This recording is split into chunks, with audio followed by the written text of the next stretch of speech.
بسم اللہ الرحمن الرحیم۔ پپیتے کے پتوں کا پیسٹ بنا کر 2 ہفتوں تک مسلسل استعمال کرنے سے یرکان جیسی بیماری سے آسانی سے نجات حاصل کر سکتے ہیں۔ ناظرین کرام، پیٹ کی چربی ہارٹ اٹیک کے خطرے کو بڑھاتی ہے۔ مٹی والے ماحول میں کام کرنے والوں کے پھیپھڑے جلدی خراب ہو جاتے ہیں۔ چند چیزیں جو انسان کو موٹا کر کے رکھ دیتی ہیں: کھانا چبائے بغیر نکل جانا، رات کو دیر تک جاگتے رہنے سے، صبح کا ناشتہ نہ کرنے سے، رات کو نیند پوری نہ کرنے سے، صبح کے وقت چہل قدمی نہ کرنے سے، ہینڈ فری کا زیادہ استعمال کرنے سے دل کمزور ہو جاتا ہے، کھٹی میٹھی چیزیں کھانے سے موڈ اچھا رہتا ہے، خون کی خرابی میں انار کا استعمال بے حد مفید ہے، پاؤں پر تیل لگا کر سو جاؤ، نظر تیز ہو جاتی ہے۔ میٹھے مشروبات گرمیوں میں زیادہ بھی استعمال نہ کریں، کیونکہ یہ بدن میں پانی کی کمی کا باعث بن سکتے ہیں۔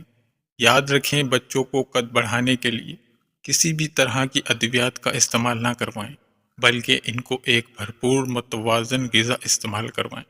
زیرہ استعمال کرنے سے جوڑوں کے درد میں افاقہ ہوگا اور یہ بد ہضمی میں بھی مفید ہے۔ اگر آپ زیادہ تر وقت کسی جگہ بیٹھ کر کام کرنے میں گزارتے ہیں تو کچھ دیر کے لیے اٹھ کر چہل قدمی ضرور کریں، تاکہ بدن میں دوران خون فعال رہے اور ہائی بلڈ پریشر یا یہاں کسی اور بیماری کا سامنا نہ ہو۔ بھینس کے دودھ کی بلائی لے کر اس میں چند قطرے لیمبو کے رس کو نچوڑ لیں۔ اس کو چہرے پر لگانے سے جھریاں اور دھبے دور ہو جائیں گے۔ صبح سے پڑی ہوئی شبنم کو چہرے پر ملنے سے چہرے میں چمک پیدا ہوتی ہے۔ پودینے کا روزانہ استعمال دمے کے مریضوں کے لیے کارآمد ہے۔ سونف والا دودھ روزانہ پینے سے رنگ گورا ہو جاتا ہے۔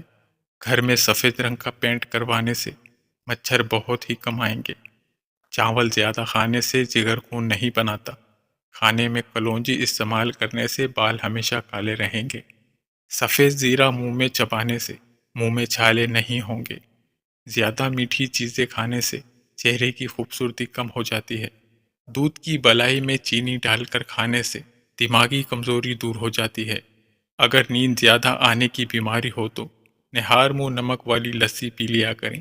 انگور کا جوس پینے سے ٹی بی کے مرض میں افاقہ ہوگا۔ صبح کے وقت نیم گرم پانی پینے سے موٹاپا جڑ سے ختم ہو جاتا ہے۔ ہڈیوں میں کمزوری محسوس ہو تو دودھ گرم کر کے پی لیا کریں۔ زیتون کا تیل جلد کو جوان رکھنے کے لیے فائدہ مند ہوتا ہے۔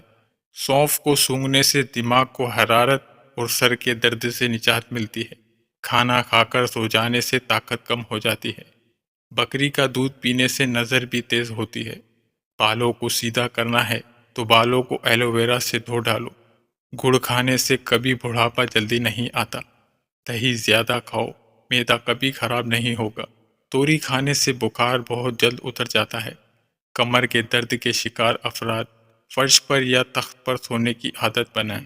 کھیرا کھانے سے پیشاب کی جلن میں کمی ہو جاتی ہے اور ہاتھ پاؤں کی جلن بھی نہیں ہوگی۔ چہرے پر پھٹکڑی کا مساج کرنے سے چہرے کے بال بالکل ختم ہو جاتے ہیں۔ موٹاپے سے چھٹکارا حاصل کرنے کے لیے سفید چاولوں سے دور رہیں۔ بیٹھ کر جھاڑو لگانے سے وزن کم کرنے میں مدد ملتی ہے۔ نہار منہ ماتھے پر بادام کا تیل لگانے سے کبھی بھی سر میں درد نہیں ہوگا۔ پودینے کا رس ہیضے کو ختم کر دیتا ہے۔ چاروں مغز کا تیل سر پر لگانے سے دماغ تیز ہو جاتا ہے۔ آنکھوں کے لیے بہترین ہے۔ پیاز کھانے سے خون پتلا رہتا ہے۔ بلغمی مزاج لوگوں کو دن میں 5 کھجوریں کھانے چاہیے۔ 5 چیزیں جو چربی پگھلانے میں مددگار ہیں: سیب، انڈے، مچھلی، سبز کاوا، چاکلیٹ اور دہی۔ بوڑھے مردوں اور خواتین کو جوان اور جوانوں کو نوجوان بنانے والا دانہ۔ ایسا گڑ لیں جو سفید نہ ہو، براؤن یا بلیک ہو، یعنی کیمیکل سے پاک۔ ہر کھانے کے بعد تھوڑا سا یعنی 1 بڑی ٹافی کے برابر لے کر اس کو منہ میں چوستے رہیں۔ چند دن اس کو کر کے دیکھیں۔ جوانی، طاقت، اعصاب معدہ، آنتیں، قبض، موٹاپا، جسم کا پھول جانا، اسبابی کھچاؤ اور بلغم ریشے کا شافی علاج ہے۔ ناظرین، ویڈیو کو ضرور لائک کریے گا اور چینل کو سبسکرائب کریے گا۔ شکریہ۔